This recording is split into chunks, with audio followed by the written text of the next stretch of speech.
Sapa wonge lumaku ana sandhuwure dalan kanggo ngangsu kawruh, Allah bakal nggampangake kanggo dheweke dalan tumuju swarga. Bismillahi walhamdulillahi wassalatu wassalamu ala rasulillahi wa ala alihi wa sahbihi wa man walah wa man ittaba'a hudah ila yaumin nalqah amma ba'd.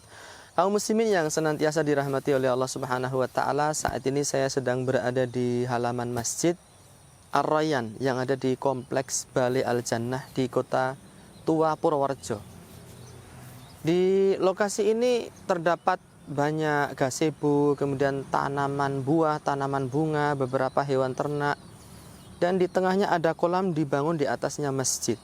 Berkenaan dengan keutamaan masjid, ada pernah disebutkan seorang lelaki bertanya kepada Nabi, "Ya Rasulullah, ayul biqa'i khairun wa ayul biqa'i syarr?"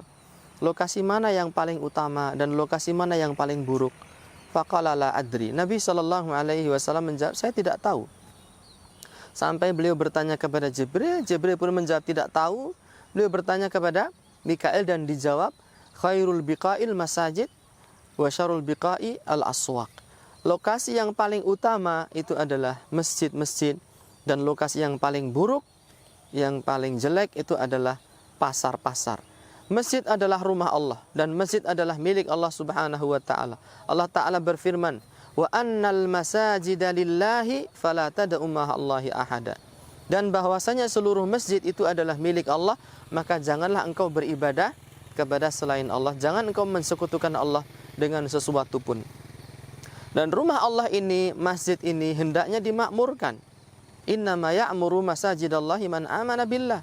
Sesungguhnya orang-orang yang mau memakmurkan masjid Allah hanyalah orang-orang yang beriman. Dan keutamaan memakmurkan masjid teramat sangat banyak. Seseorang melakukan aktivitas menuntut ilmu di rumah dengan aktivitas menuntut ilmu dan masjid, keutamaannya teramat sangat jauh. Nabi SAW bersabda, "Majtama'a qaumun fi baitin min buyutillah." Tidaklah satu kaum berkumpul di satu masjid di antara masjid-masjid Allah, yatluna kitab Allah wa yatadarasunahu bainahum.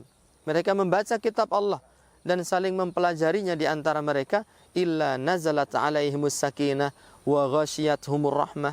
Kecuali akan diberikan ketenangan dan diberikan apa? Rahmat. Wa haffathumul malaikah, dan mereka dinaungi oleh malaikat Allah. Wa dzakarahumullahu fiman indah, dan kaum ini akan disebut nama-namanya oleh Allah di hadapan para malaikat di langit, yaitu menuntut ilmu di masjid. Berbeda dengan orang menuntut ilmu di selain masjid. Di rumah misalnya, sembari makan dia, sembari minum dia, keberkahan ada, tetapi tidak maksimal seperti saat kita melakukan aktivitas menuntut ilmu di dalam masjid. Dan iktikaf itu hanya boleh dilakukan di masjid.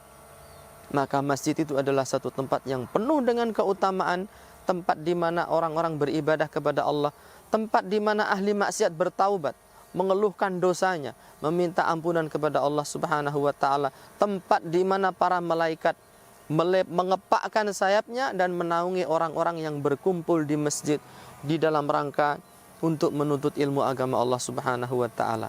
Maka dari itu saya secara pribadi mengajak diri ini dan juga para jamaah sekalian untuk senantiasa memakmurkan masjid-masjid Allah Subhanahu wa taala dan membangun masjid jika memang dibutuhkan, karena berarti kita akan diberikan pahala besar, kita akan diberikan satu rumah yang besar di surga.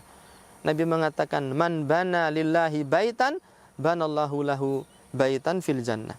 Barang siapa membangun masjid untuk Allah, maka Allah akan bangunkan bagi dia kelak satu rumah di surga. Sebuah keutamaan besar yang hanya kita dapatkan di masjid, di satu lokasi di mana orang-orang beribadah kepada Allah Subhanahu wa taala. Semoga Allah menjadikan kita termasuk kelompok orang-orang yang mencintai masjid, memelihara masjid dan memakmurkan masjid dengan berbagai macam kebaikan dan ketaatan. Wallahu taala alam bissawab.